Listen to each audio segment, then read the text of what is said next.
Good afternoon and welcome to NASA's Johnson Space Center in Houston, Texas. I'm Sandra Jones and we are kicking off 2026 with a series of spacewalks outside the International Space Station. Here to discuss today's spacewalks, we have three briefers. They are Bill Spetch, the Operations Integration Manager for the International Space Station, Diana Trujillo, who is a Flight Director, as well as Heidi Brewer, who is a Flight Director as well. We'll start with some brief opening remarks from our briefers before jumping into questions here in the room, on the phone bridge, and using the hashtag AskNASA on social media. If you are dialed into our phone bridge, you can press *1 to submit your question. If you do feel that your question has already been asked, simply press *2 to withdraw it. And if you are on social media, you can use the hashtag AskNASA to submit your questions on our various social media platforms. So without further ado, I'll hand it over to Bill for his opening remarks. All right. Thank you, Sandra. And thank you all for joining us today to discuss these two upcoming spacewalks outside the ISS. These will be the first two spacewalks for Expedition 74, the first of 2026, and the 278th and 279th in support of the International Space Station's assembly, maintenance, and upgrades. The first EVA on Thursday, January 8th, NASA astronauts Mike Fincke and Zena Cardman will exit the station's Quest airlock to finish the prep for the 2A power channel for our future rollout solar arrays, or IROSAs as we call them. Once installed, that array will provide additional power generation for the ISS. Additionally, the duo will swab the outside of the ISS again to test for microbes in our microorganisms experiment campaign. This will be Zena's first spacewalk and Mike's 10th.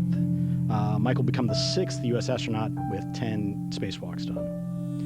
And Mike has totaled over 48 hours, over 2 days outside the ISS. On the second EVA, on Thursday, January 15th, two NASA astronauts will replace a high-definition camera on camera port 3, install a new planar reflector on the Harmony module's forward port, and relocate a set of ammonia jumpers, which are a flexible hose assembly that connects parts of our thermal system, along with some other jumpers on the station's S6 and S4 thrust. That fluid system jumper will enable us to refill some of the outboard thermal system ammonia later on. Beyond those spacewalks, we have an incredibly busy start to the new year. As soon as we finish off that EVA on the 15th, we'll move right into another reboost of the space station on January 16th using the SpaceX 33 capsule. This will be the final reboost using that capsule's boost trunk capability. We'll then quickly move into packing up that Dragon in prep for having it undock from ISS on January 21st. Reminder that SpaceX 33 delivered more than 5,000 pounds of supplies and research to ISS. Then there's no rest for us. As we go from that, we'll have to pack up the HTVX vehicle that is also still on board. We will get that packed and targeting unberth and release of that spacecraft in late January. Right now we're targeting January 27th for the unberth and January 28th for the release. The reason there's a split there is there's some experiments that we're doing with the actual HTVX, looking at those sensors, looking at the reflectors on the front of the station to support a future demonstration that they want to do with the HTVX vehicle. HTVX arrived carrying 4.4 tons of supplies and research to the ISS. And then we're looking forward to the launch of NASA's SpaceX Crew 12 in February. That'll send astronauts Jessica Meir, Jack Hathaway to the station, along with ESA astronauts Sophie Ardno and Roscosmos cosmonaut Andrei Fadeev. This will be the second flight for both Jessica and Andrei, and Sophie and Jack's first flights each. The launch is targeted for February 15th today. We continue to celebrate, as we go here, the International Space Station's 25 years of continuous human presence.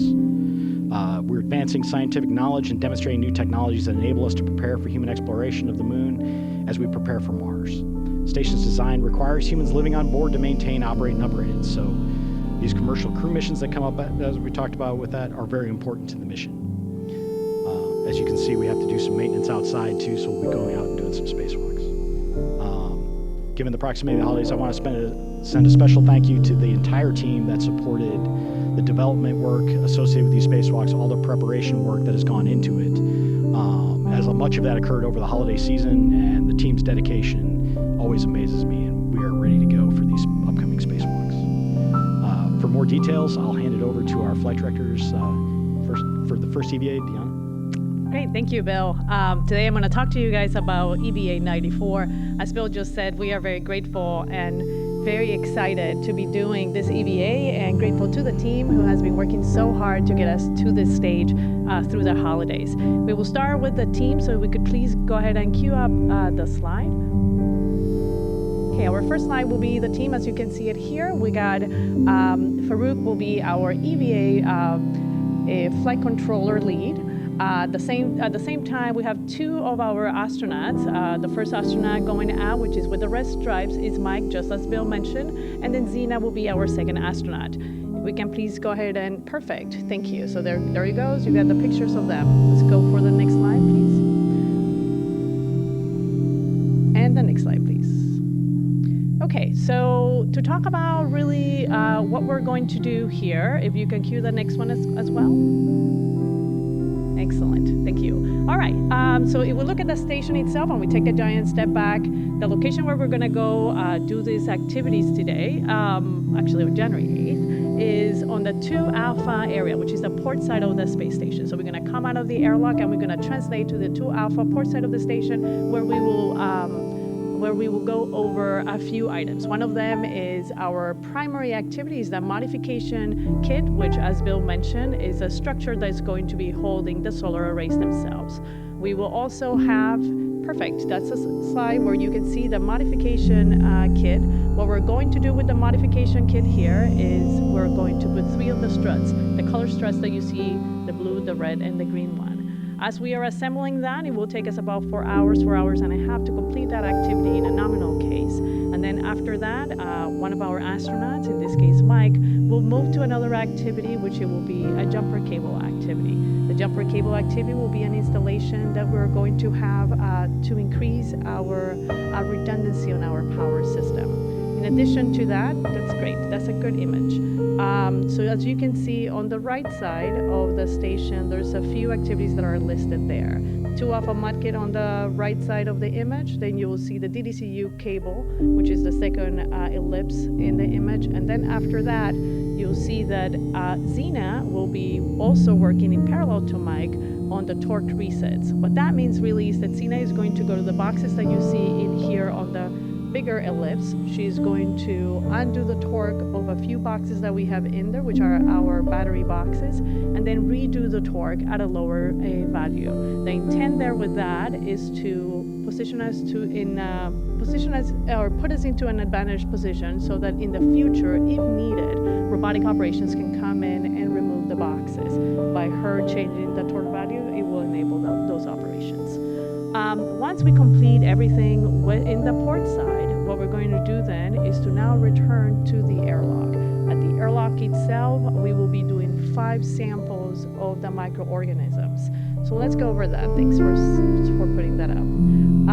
For the microorganisms, just like Bill mentioned, we will be swabbing 5 different locations, all of them at the airlock area. The first image that you see on the right of the slide from me is a swabbing right at the edge of the airlock door, the hatch itself. Then we're also going to do a swab on the cover of the hatch itself as well, and then we're going to swab as well the glove. Those are 3 samples that I'm showing you there, but we're going to double some of them, which is why it accounts up to 5. After we complete that activity, Zena and Mike will return back into the airlock, and EVA 94 will have been completed. Now we're going to play a video for you all so you can see all the activities that I just described from end to end. If you can please cue it up. We will begin the day with our crew members Mike and Zena egressing the airlock with their strut bag and the cable bag.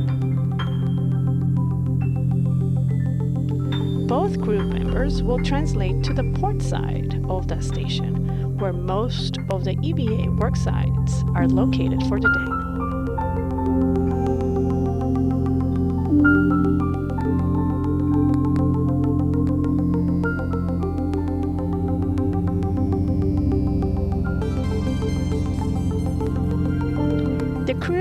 begin with the installation of the modification kit or mod kit, which consists of 3 struts and several bolts on each side of the BGA.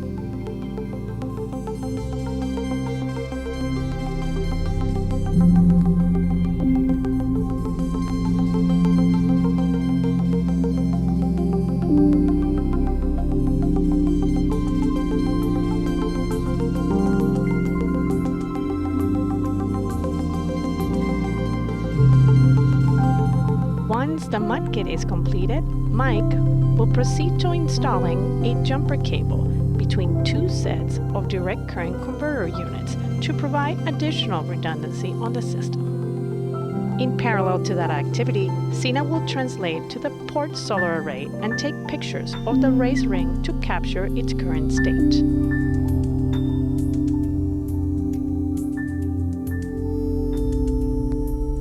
Once that is completed, Zena will translate back where she will torque 3 battery units to a lower value to enable future robotic removal operations.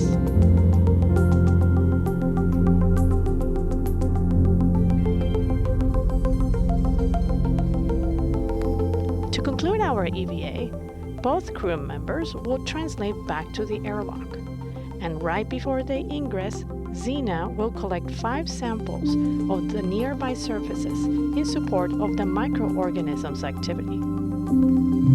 Following that, Zena and Mike will finally ingress the station.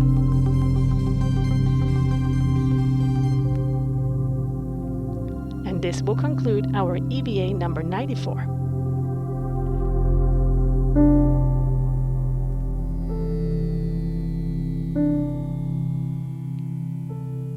Excellent, Sandra. That will be it for EVA 94, and now we'll pass it on to Heidi Brewer for EVA 95. All right, good afternoon, everyone. I'm here to talk about EVA 95, which will be performed on the 15th, and I'll take the first graphic, please. The crew office is currently working on the assignment for which crew members will be working this EVA. We have a number of different flight controllers that have been working very hard to prepare for the EVA, and I really appreciate their efforts in getting ready. This pictorial shows you the starboard side of the space station, which is the primary area where this EVA will be taking place. You'll see that the green blocks are for our EV2 crew member and the blue blocks are for our EV1 crew member. We do have one that's taking place off of the starboard truss, and that is our primary, most important objective for this EVA. That's the Node 2 forward IDA planar reflector removal and replacement. That's all the way in the front corner. You can see in this pictorial a little bit closer, the EVA crew member will be next to the SpaceX 33 Dragon and performing a removal and replacement of the reflector that is at the Node 2 forward location. This is similar to a task that Sunny Williams performed on EVA 91 a year ago. And I'll take the next chart, please. This picture shows you what the reflector looks like. We've got 3 bolts that the crew member will be first using to remove the existing reflector, and then ultimately putting a new one in place and installing a new one for future visiting vehicles.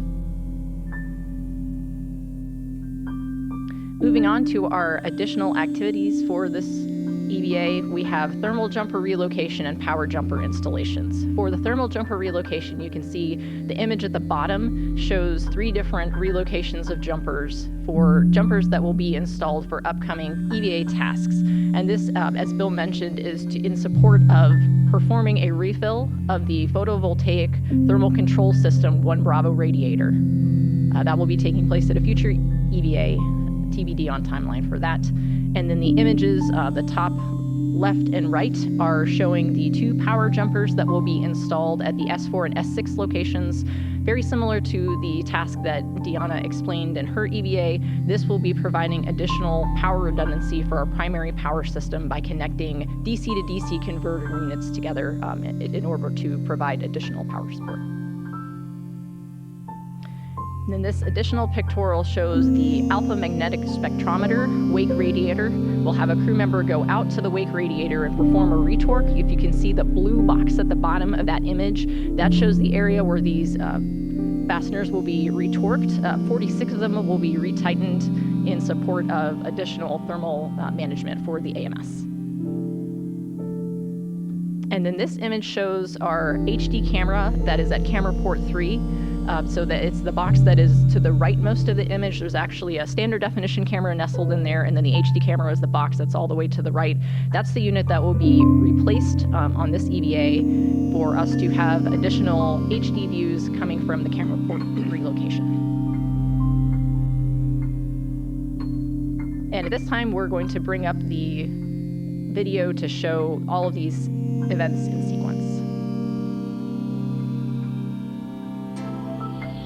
EVA 95 will begin at the Quest airlock. EV1, noted by red stripes, will egress, followed by EV2. Planned tasks include a planar reflector removal and replacement, external high-definition camera replacement, radiator retorque, and multiple thermal and power jumper tasks. The crew members will be at separate work sites for the start of the EVA, but will end up together for the tasks near the end. EV1 will translate to the robotic arm to set up for the camera port 3 external high-definition camera removal and replacement. This task will enable high-definition views from the camera port 3 location after the completion of the task.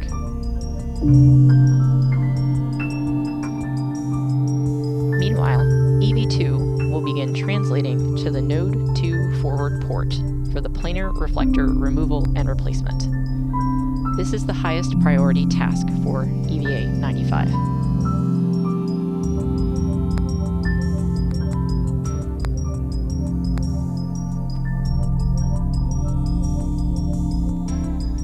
After arriving at the Node 2 forward port, EV2 will set up his equipment or her equipment and take photos of the area.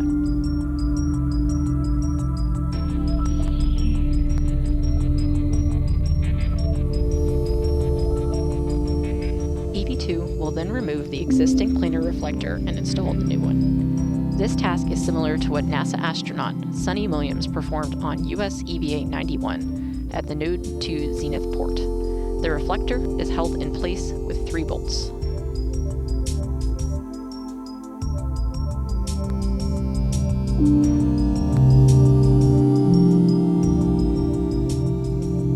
With the new planar reflector installed, EV2 cleans up the Node 2 forward port work site and heads back toward the airlock.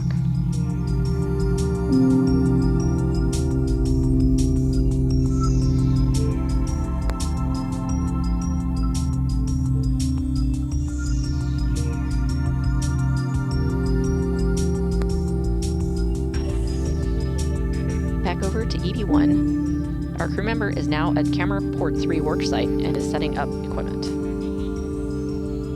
EV1 will be removing the camera port 3 external high-definition camera and replacing it with the new unit.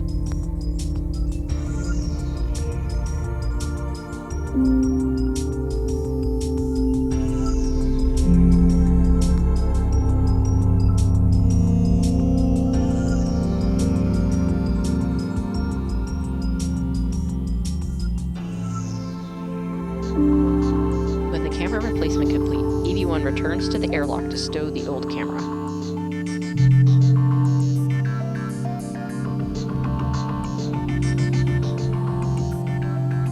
EV1 then translates to the robotic arm to head to the Alpha Magnetic Spectrometer worksite.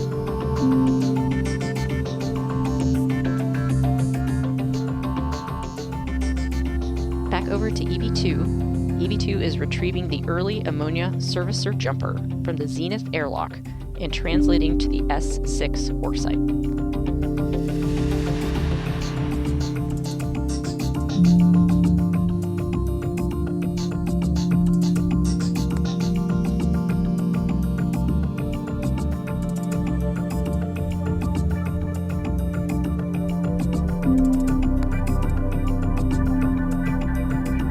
On the way to the early ammonia servicer jumper worksite, EV2 installs a gap spanner at S6. EV2 then performs the early ammonia servicer jumper task.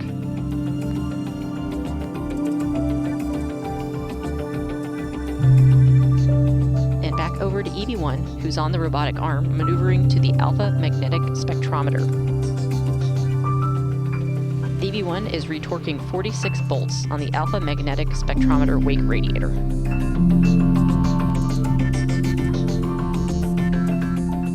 At the completion of the radiator task, EV-1 is maneuvered away from the alpha magnetic spectrometer to perform robotic arm cleanup before meeting EV-2 on the starboard truss for upcoming thermal and power jumper tasks.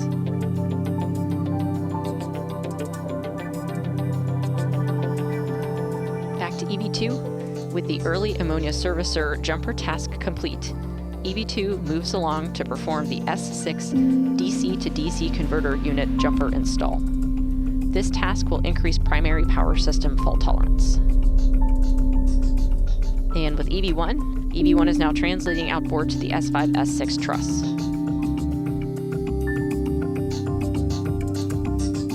EV-1 is now at the S5, S6 truss location, performing the installation of the S5, S6 photovoltaic thermal control system jumper relocate. And similarly, EV-2 is now at the S4, S5 location, performing the installation of the S4, S5 photovoltaic thermal control system jumper relocate. These jumper relocations are in preparation for a future EVA task to perform a refill of the photovoltaic thermal control system 1 Bravo radiator. EV-1 then heads for the last planned task, the S4 DC to DC converter unit jumper install. Similar to EV-2's S6 power jumper install, this task at S4 will increase the primary power system fault tolerance.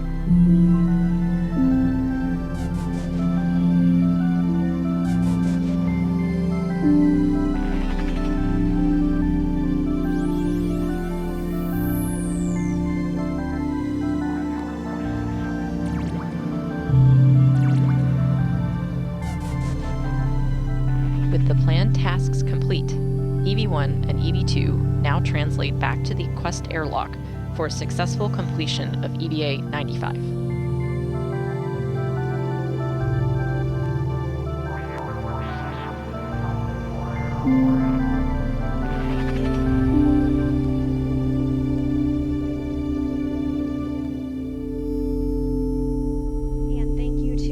Briefers for those opening remarks. We will go ahead and jump into questions at this point. We'll have questions on our phone bridge. As a reminder, please press *1 to submit your question. Once your name is called, you can state your name, affiliation, and to whom you'd like to direct your question. We'll also be taking questions here in the room and using the hashtag AskNASA on social media. So starting off here in the room, go ahead, Mark. Oh, thank you very much. Mark Carreau with Aviation Week and Space Technology. If I'm sort of recalling this right, there's a 7th and 8 total IROSAs that you want to install. So my question is, when will they launch either separately or together? And when would you like to be able to sort of finish up with both of these additional installations? And I might have a backup question. All right. Yeah, we are. So we are looking for later this year to launch the 2 new IROSA solar arrays. So we have this mod kit to complete, and then we have one more to do. So we're looking for a time maybe in the spring, but we're not exactly sure yet where that's going to fit, to finish the last mod kit. It is on orbit already, waiting to be installed. We just have to go out there and install it. And then we'll bring up the 2 remaining IROSAs together. They fly in a configuration that stacks the 2 of them together on one Dragon in one Dragon trunk. So we'll look to do that later on this year. Go ahead, Mark. Yeah, I noticed in some of the backup information, you've mentioned that these will augment solar power for research as the space station winds down as currently planned. But you've also mentioned that it will contribute to the deorbit operations. And I wonder if you might be able to explain a little bit about how that additional energy is needed for that. Yeah, sure. So obviously, the solar arrays that we have, the original solar arrays that we've flown with the space station have been up there a very long time, and their production just degrades over time, just like terrestrial solar cells will. These have held up really, really well. Now, adding the additional IROSAs to these last 2 channels helps improve the power generation on those particular channels. So we have a channelized architecture on the ISS, so it'll help us with balancing how we can load the station up across the board. that helps maximize the research that we can get out of ISS as we go forward towards the end. Now, how it helps us from a deorbit standpoint, as we get lower and lower in the atmosphere, as we get closer to deorbit, we'll have to park our solar arrays. So we have to position them, because when they're rotating, as you get lower and lower, the atmospheric drag grows, and so it becomes a controllability concern that we have to go address. And so, but to do that, we basically fix the solar arrays in one spot, and that way we've isolated that variable. We don't have to worry about it anymore, and we can control the stack much easier in the time frame where I'm not doing research. But I still have to maintain the core loads on the station. So you can imagine when my arrays are parked in one position, they're not generating as much power. And so the extra energy that we can get out of specifically these two arrays really help us on those last two remaining channels to maintain that balance and put us in the best posture to control all the critical systems still when we get to the final deorbit. So it helps us today with our research, and then at the end again. And our next question will be from Gina Sensori. Sensori, CBS News. What makes it advantageous to swap for microbes at the airlock? Is it just like last thing you do before you go inside? Yeah, that's a good question. So from the scientific standpoint, there were several locations that the team was interested in doing. What they wanted to do was at the airlock. I couldn't tell you more about the scientific output of that, but all of them were located there as we were exiting and coming back in. That is as much as I can tell you about it. Previously, we had sampled some other vent locations. They're looking for locations that are nearby where we have traffic and atmosphere leaving the ISS and looking in those areas. Thank you. We'll take a question on our phone bridge from Will Robinson Smith. Hi, Will Robinson Smith with Spaceflight Now. Thank you for taking the time to talk with us today. In regard to the final station boost that the Dragon from CRS-33 will perform later this month that Bill mentioned, is the timing of that in relation to the delayed launch of the Progress vehicle because of the issues at the pad there? And how does that delayed launch of Progress impact the station schedule and further reboost? Thanks. That's a great question. Actually, this reboost has been planned for a long time, even before we had the issues at the launch pad in Baikonur. So that is not an impact to this. We had always tried to maximize the use out of this Dragon boost trunk to allow the Progress vehicles that show up to deposit their propellant into the tanks on board and really rebuild the amount of propellant that we have on board. As you probably remember, we've just gone through the solar maximum here, which is where we have to use the most propellant for altitude maintenance on ISS. And so the SpaceX 33 boost trunk allows us to recover that propellant quickly. The delay in the Russian Progress, again, it'll all come back to the final numbers of how many that get delivered. We're working very closely with our Roscosmos partners to go work through exactly what that looks like. Thank you, Bill. Our next question is from Bill Harwood with CBS News.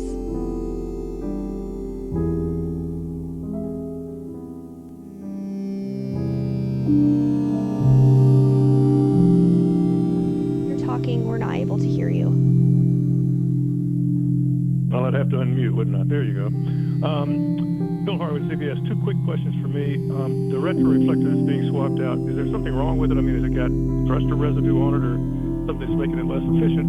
And second, and this is following Mark Rowe's question, looking ahead to ISS deorbit, is any of the work on both of these EVAs, any of the power, thermal jumpers, etc., does any of that have anything to do with ISS deorbit, or is this all work you would have done anyway?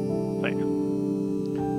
Two great questions. So, as with the previous reflector that we replaced, this one is also seeing some amount of degradation in the amount of return that you get from the sensors. So it's an optical reflector. So we have seen some degradation on it. It's not to the point where it's not working, but you've had to basically boost the power on the systems that use it to about their maximum to get out of it. So now's the time to go replace it. It just happens over time as you build up, whether it be from UV, there are materials that get deposited from spacecraft coming and going, like you said, thruster products potentially, other off-gassing products that just come from spacecraft as they come up and dock to the ISS. This is right close to a docking port, so you can imagine it gets the full brunt of anything that off-gases off of a vehicle, and that just builds up over time. On the EVA work, we talked about the IROSAs have a lot of utility for us, both in our nominal operations and for deorbit. The jumpers that we're doing have been get-ahead tasks for a long time. They add redundancy to our system so that we can recover activities quicker across our primary power system. Each channel is kind of separate in how it operates, and these allow us to cross-tie some of the systems within those channels to keep them operating in case of failure cases. It's obviously more desired in a case where, once I get to the point where the ISS has been decrewed for the final deorbit, but it still helps us out today. Thank you. And as a reminder, you can submit your question using *1, but we will jump over and take a question from social media. This comes from Instagram, and the user wants to know, what do the astronauts do about food or water during a spacewalk? That's a great question. I will tell you that for EVA 94, the same for 95, and I'll look forward to what Heidi has to add, is for water itself, we go out with a bladder also inside where the crew members can actually sip water. So that will be with respect to it. For food, obviously we are not able to actually provide food to the crew members themselves. However, as we're leading to the EVA, that is something that we keep in mind. They are certainly taking their meals before we are actually starting the prep to getting into the airlock, where they fit their suit and start pressurizing to get out. But it's a great question because it's several hours. For example, on my case, my EVA, the max number of time that we go on the EVA is 6 hours and a half. So during that whole time, we are only talking about water. And of course, when they come back, I'm sure they have their own meal and they have fun celebrating the end of their EVA. Heidi, would you like to add anything to it? Yes, one additional comment on that. The crew members do have a chance to practice this type of routine in the neutral buoyancy lab prior to flying. And so they are accustomed to this type of, being without snacks, but having the water available to them. And they also are accustomed to working very hard for that duration and knowing when to take breaks and how to communicate with the ground so that we know that it's time to take a break so that they can charge up and get ready for the next task. So the crew members are certainly ready for this and excited about it, and it's always fun to hear their stories once they're finished. Thank you. And we do have another social media question. This user on X wants to know, how does the crew train and prepare for spacewalks? I will start with that for EVA 94. It's a great question again. So Heidi just mentioned it, right? So one of the things that we do for the EVAs themselves is we train in the neutral buoyancy facility, where there is this big giant pool that has the mock-up of the space station. The crew members will suit up, get into the pool, and practice the activities that we're going to do. Sometimes we practice activities that are generic so that you can get the hang of the feel of the suit and the activities in general.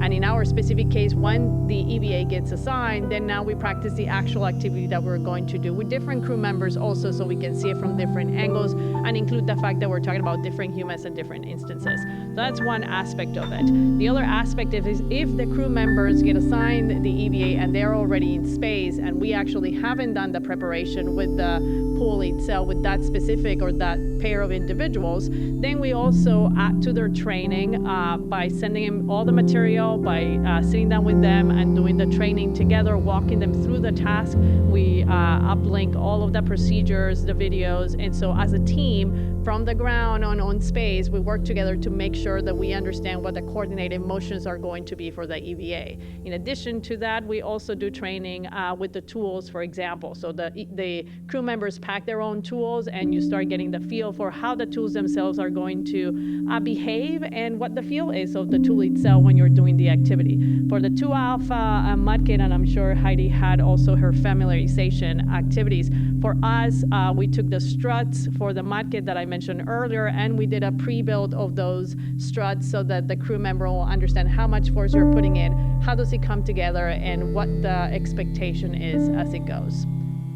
For EVA 95, we do have a special connector that's never been manipulated on EVA before, but has been in IVA, and so we've had some practice for the crew to get a chance to feel for what it's like with the glove on, have to understand what it will be like when they're performing the task. Also want to mention that we've set up conferences. So for example, I mentioned that the Node 2 forward planar reflector removal and replacement is similar to a task that Sunny Williams performed. So we're able to set up conferences between crew members and have them share experiences so that they can share lessons learned and be ready for what might be coming their way, things to watch out for, and those types of things. Great. Our next question is a follow-up from Will Robinson-Smith with Spaceflight Now. Hey, thanks for allowing for a follow-up.